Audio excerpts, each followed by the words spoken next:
Hello and happy Tuesday. Today I want to share something with you that I think will be extremely helpful, which is becoming your own coach. I was coaching a bunch of my clients yesterday, and one of them said to me, Heather, how come you don't lose your patience when you keep going over the same things with me? And I said to her that it came because I had to learn to be gracious and compassionate with myself in the journey of losing weight. Like, there were habits I really struggled with. It took me a long time to master. It does not happen overnight. And there are even things I still struggle with to this day. But I realized that giving up on myself, I realized that only noticing the negative isn't going to help me. It's not going to help me improve on that habit, and it sure isn't going to help my overall mental state. So it's not that I'm inhuman. It's just that I've retrained my brain to look at things differently than I used to a long time ago. And so what I noticed is, and tell me if this sounds like you, I had a client, she told me how she was great all the time. She was gone. She came home and her eating was horrible. And I said, well, what do you mean by that? And she's like, well, I had a few too many Quest bars.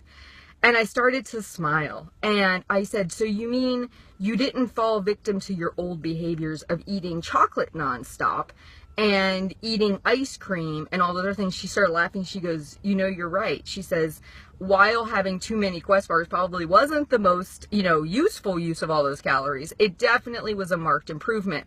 We lose sight of where we came from. Try to keep a journal of all the things that you do that you are working on transforming. And when you have a day where you feel like you are slipping, you have a day where you feel you didn't nail everything, refer back to that list and look at how far you've come. If you are not doing great with snack preparation, but you are rocking the tracking and you're eating at home and you weren't doing those things 6 months ago, give yourself a pat on the back for that. Those habits you mastered, that's great. There's some that could still use a little bit of refocus. But if all you do is obsess about the one thing you can't do well, you're always going to feel like you're not making any progress.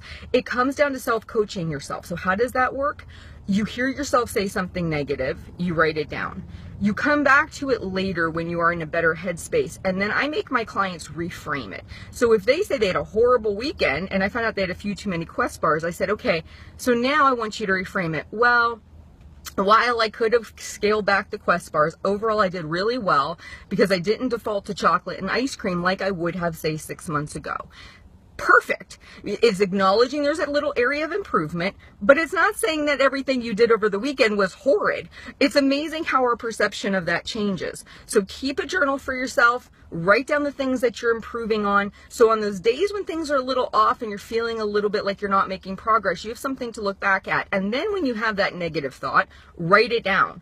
Come back to it a couple hours, or maybe after you've had a good night of sleep, reframe it. You guys have a wonderful week. Tonight we're doing a Q&A session in the Half Size Me community. I would love to have you there. If you have questions, you need some help with your weight loss journey, I will be on live to answer your questions. All you have to do is go to halfsizeme.com/join, and we would absolutely love to have you. You guys have a great Tuesday. I'll talk to you soon.